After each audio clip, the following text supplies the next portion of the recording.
নমস্কার বন্ধুরা, কেমন আছেন আপনারা সবাই? আশা করছি সবাই অনেক ভালো আছেন।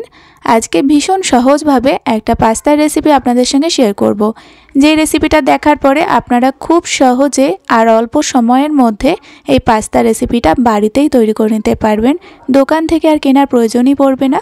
বাচ্চারা হঠাৎ বায়না করলেও আপনারা ঝটপট রেডি করে দিতে পারবেন বাড়িতে থাকা মাত্র 1 কাপ আটা দিয়ে বা ময়দা দিয়ে। রেসিপিটা অবশ্যই সম্পূর্ণ দেখুন, অনেক অনেক ভালো লাগবে। আর আমার চ্যানেলটিকে এখনও পর্যন্ত যদি সাবস্ক্রাইব না করে থাকেন, অনুরোধ রইল চ্যানেলটিকে সাবস্ক্রাইব করবেন। তো আসুন দেখে নিন আমার আজকের রেসিপি। আজকের এই ঘরোয়া পাস্তাগুলো তৈরি করার জন্য প্রথমেই নিয়ে নিচ্ছি একটা বাটির মাপ করে হাফ বাটি পরিমাণে ময়দা। একটা চায়ের কাপে মাপা হলে 1 কাপ পরিমাণে ময়দা আছে। এখন স্বাদমতো লবণ দেওয়ার পরে একটু লবণটা মিশিয়ে নেব ময়দার সঙ্গে। এরপরে দিয়ে দিচ্ছি হাফ চামচ পরিমাণে রিফাইন্ড অয়েল। আপনারা ময়দার জায়গাতে আটাটাও নিতে পারেন। যদি বাচ্চাদের জন্য বানিয়ে থাকেন তাহলে কিন্তু অবশ্যই আটাটা নিয়ে নেবেন। ময়দার সঙ্গে তেলটা খুব ভালোভাবে মিশে যাওয়ার পরে অল্প অল্প জল দিয়ে এখানে ময়দাটা মেখে নিতে হবে। আর এখানে খুব বেশি প্রথমে জল দেওয়া যাবে না, অল্প অল্প দিতে হবে আর মাখতে হবে। কারণ এখানে ময়দার ডোটা একটু শক্ত হবে, খুব বেশি নরম হবে না। নর্মালি যেমনটা রুটির জন্য আমরা আটাটা মেখে থাকি সেরকমই মেখে নিতে হবে। আর হাতের সাহায্যে বেশ একটু ঠেসে মেখে নিতে হবে, যাতে এই ময়দার মধ্যে যে একটা রাবার ভাব থাকে সেটা একেবারেই চলে যায়। তাহলে পাস্তাগুলো খেতে বেশি ভালো লাগবে। ময়দাটা বেশ সফট করে মাখার পরে আমি 10 মিনিট রেস্টে রেখে দেব। 10 মিনিট মতো ময়দার ডোটা রেস্টে রাখার পরে দেখবেন আগের থেকে অনেকটা সফট হয়ে যাবে। হালকা হাতে মেখে নেব। আর যেহেতু এখানে আমি খুব অল্প পরিমাণে ময়দার ডো তৈরি করেছি, তাই এটা সরাসরি আমি বেলে নেব। যদি এখানে ময়দার ডো অনেকটা থাকে তাহলে এটাকে 2 ভাগে ভাগ করে নেবেন, তারপরে কিন্তু রুটির মতো করে বেলে নেবেন। তো আমি যেহেতু অল্প পরিমাণে পাস্তা তৈরি করছি, তাই এটা আমি একটাতেই রুটি বেলে নিচ্ছি। তো এবার এটাকে বেশ একটু পাতলা করে, মানে খুব বেশি পাতলা নয়, মিডিয়ামে একটু পাতলা করে বেশ একটা বড় সাইজের রুটি এরকম বেলে নিয়েছি দেখুন। আর এরকম একটু পাতলা রেখেই বেলে নিয়েছি। এবার পাস্তা তৈরির সহজ পদ্ধতিটা আপনারা দেখে নেবেন। দেখুন এখানে বাচ্চাদের যে ওষুধের কাপগুলো হয় সেরকম একটা কাপ নিয়ে নিয়েছি। চেষ্টা করবেন কাপের মুখটা খুব বেশি বড় যাতে না হয়, একটু ছোট হয়। এবার এরকম গোল গোল করে কেটে নিচ্ছি গোটা রুটিটার মধ্যে। এইভাবে পাস্তাগুলো এতটা সুন্দর তৈরি হয় আর একসঙ্গে অনেকগুলো পাস্তা তৈরি হয়ে যায়। তো এইভাবে কেটে নেওয়ার পরে দেখুন বাকি অংশটা এইভাবে তুলে নিচ্ছি। আর এটা দিয়েও কিন্তু আমি পাস্তা তৈরি করে নেব।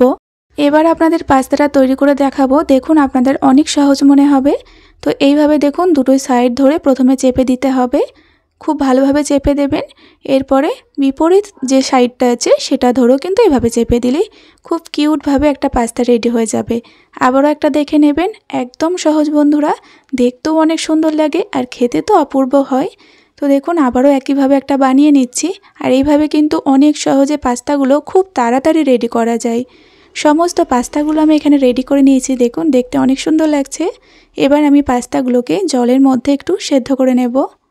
পাস্তাগুলো সেদ্ধ করার জন্য পরিমাণ মতো জল দিলাম আর 1/4 চামচ পরিমাণে একটু রিফাইন্ড অয়েল দিলাম, তার সঙ্গে স্বাদ মতো একটু লবণ দিলাম। একটু নেড়েচেড়ে অপেক্ষা করতে হবে জলটা যাতে ভালোভাবে ফুটে ওঠে। বেশ কিছুক্ষণ পরে দেখবেন জলটা টকবক করে ফুটতে শুরু করবে। তখনই যেই পাস্তাগুলো আমি বানিয়ে রেখেছিলাম সেগুলো কিন্তু দিয়ে দিচ্ছি। পাস্তাগুলো দেওয়ার সঙ্গে সঙ্গে একটু নেড়েচেড়ে দিতে হবে। আর তারপরে চাপা দিয়ে এটাকে 2 মিনিটের জন্য একটু ফুটিয়ে নিতে হবে। গ্যাসের ফ্লেমটা অবশ্যই মিডিয়ামে রাখতে হবে। আর মোটামুটি 2 মিনিট মতো এভাবে সেদ্ধ করলে পাস্তাগুলো কিন্তু খুব সুন্দরভাবে একটু শক্ত হয়ে যাবে। তো 2 মিনিট মতো চাপা দিয়ে আমি পাস্তাগুলোকে সেদ্ধ করে নিয়েছি। তো এবার পাস্তাগুলোকে জল ঝরিয়ে নামিয়ে নেব। তো দেখুন এখন বেশ পাস্তাগুলো শক্ত হয়েছে। খুব বেশি দেখবেন শক্ত হবে না, অনেকটা সফট থাকবে, তার সঙ্গে একটু শক্ত হয়ে যাবে, দেখেই সেটা বুঝতে পারবেন। সমস্ত পাস্তাগুলো এখন আমি জল থেকে ছেঁকে নামিয়ে ফেলছি। তো পাস্তাগুলো নামানোর পরে এরকম একটা ছিদ্র জায়গায় রেখে ঠান্ডা জল দিয়ে একটু ধুয়ে নিতে হবে। তাতে পাস্তাগুলো বেশ একটু ঝরঝরে হয়ে যাবে, একটার উপরে একটা লেগে যাবে না। আর দেখুন পাস্তাগুলো কিন্তু খুব সুন্দরভাবে রেডি হয়ে গিয়েছে, আগের মতো আর একটুও নরম নেই। তো পাস্তাটা আলাদাভাবে রেখে দিলাম। এবার পাস্তাটা রান্না করার জন্য একটা ফ্রাইং প্যানকে গরম করে 4 চামচ পরিমাণে রিফাইন্ড অয়েল দিয়ে দিলাম। এরপরে তেলটা গরম হলে 1 চামচ রসুন কুচি দিয়ে দিলাম। রসুন কুচিটা একটু তেলের মধ্যে নেড়েচেড়ে নেব যাতে কাঁচা গন্ধটা চলে যায় আর তার সঙ্গে একটু হালকা ব্রাউন কালার চলে আসে। রসুনটা যখন হালকা একটু ব্রাউন কালার চলে আসবে তখন এর মধ্যে অ্যাড করে দিতে হবে পেঁয়াজ কুচি। 2টো মিডিয়াম সাইজের পেঁয়াজ এখানে দিলাম। পেঁয়াজটা তেলের মধ্যে 10 থেকে 12 সেকেন্ড মতো একটু নেড়েচেড়ে নিতে হবে, একদমই লাল করে ভাজবো না। 10 থেকে 12 সেকেন্ড মতো যখন নাড়াচাড়া হয়ে যাবে তখন এর মধ্যে দিতে হবে একটা মিডিয়াম সাইজের গাজর কুচি, তার সঙ্গে একটা ক্যাপসিকামের অর্ধেক এখানে আমি লম্বা লম্বা করে কেটেছিলাম সেটাও দিয়ে দিলাম। স্বাদ মতো একটু লবণ দিয়ে দিচ্ছি। এবার লবণের সঙ্গে সমস্ত সবজিগুলো একটু ভেজে নেব। ভাজা বলতে খুব বেশিক্ষণ নয়, এই সবজি খুব বেশি ভাজলে ভালো লাগবে না। 1 মিনিট মতো একটু নেড়েচেড়ে নেওয়ার পরে এটাকে চাপা দিয়ে দেব, কারণ একটু নরম হলে সবজিগুলো খেতে ভালো লাগবে। ফ্লেমটা লোতে রেখে 1 মিনিট মতো চাপা দিয়ে রাখলাম। 1 মিনিট সবজিগুলো চাপা দিয়ে রাখার পরে দেখবেন একটু সফট হয়ে যাবে, তবে একেবারে গলে যাবে না, সবজিগুলো একটু নরম হবে, তাতে খেতে বেশি ভালো লাগবে। এরপরে সবজিগুলোকে একটু সাইডে রেখে মাঝখানটা এরকম জায়গা করে নিতে হবে, আর একটা ডিম ভেঙে এভাবে দিয়ে দিতে হবে। আপনারা একটা জায়গাতে 2টো ডিমও দিতে পারেন। এখানে পাস্তার পরিমাণ অনুযায়ী ডিমটা দিয়ে দেবেন। এবার ডিমটাকে খুব ভালোভাবে একটু ভেজে নিতে হবে এই সবজিটার সঙ্গে। আপনারা চাইলে কিন্তু ডিমটাকে আলাদাভাবে ভেজেও তুলে রাখতে পারেন, তবে তাতে একটু ঝামেলা মনে হয়। এভাবে দিলেও খেতেও ভালো লাগে আর খুব তাড়াতাড়ি হয়েও যায়। তো দেখুন এখানে ডিমটা খুব ভালোভাবে ভাজা হয়ে গিয়েছে। এবার দিয়ে দেব পাস্তা। যে পাস্তাটা আগে থেকে বানানো ছিল সেই পাস্তাটা এখন দিয়ে দিচ্ছি। তার সঙ্গে 1 চামচ পরিমাণে সয়া সস দিলাম, আর দিচ্ছি 1 চামচ পরিমাণে টমেটো সস, আর দিয়ে দিচ্ছি এখানে 1 প্যাকেট ম্যাগি মশলা। এই যে ছোট ছোট ম্যাগির প্যাকেটগুলো হয় তার থেকে 1 প্যাকেট ম্যাগি মশলা এখানে দিয়ে দিলাম।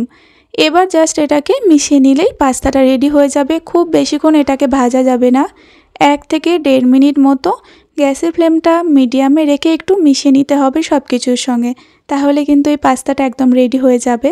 আর এখানে কিন্তু আর লবণের ব্যবহার করা যাবে না, কারণ এখানে ম্যাগি মশলা আছে, তাতে কিন্তু লবণ ছিল। পাস্তাটা এখানে কিন্তু একদম রেডি হয়ে গিয়েছে, আর এখন একদম তৈরি হয়ে গিয়েছে হাতে বানানো দারুণ স্বাদের পাস্তা। কথা দিচ্ছি বন্ধুরা, আপনারা যদি একবার এই পাস্তার রেসিপিটা বাড়িতে তৈরি করেন তাহলে দ্বিতীয় দিন বানাতে আপনাকে বাধ্য করবে। দারুণ সুস্বাদু খেতে হয়, একবার বানালে দোকানের পাস্তা খাওয়ার কোনো ইচ্ছেই থাকবে না। ছোট থেকে বড় সকলেই ভীষণ মজা করে খাবে এই পাস্তার রেসিপি। আর অবশ্যই কিন্তু প্রথমবারের জন্য বানাতে চাইলে অনেকটা পরিমাণে বানিয়ে নেবেন, কারণ ভীষণ সুস্বাদু হয়। রেসিপিটা ভালো লাগলে একটা লাইক দিয়ে আমার চ্যানেলটিকে সাবস্ক্রাইব করবেন। আজকের ভিডিও এই পর্যন্তই, আবারও ফিরে আসবো কোনো এক সহজ রেসিপি পর্ব নিয়ে। ততক্ষণে আপনারা সকলে ভালো থাকবেন এবং সাবধানে থাকবেন।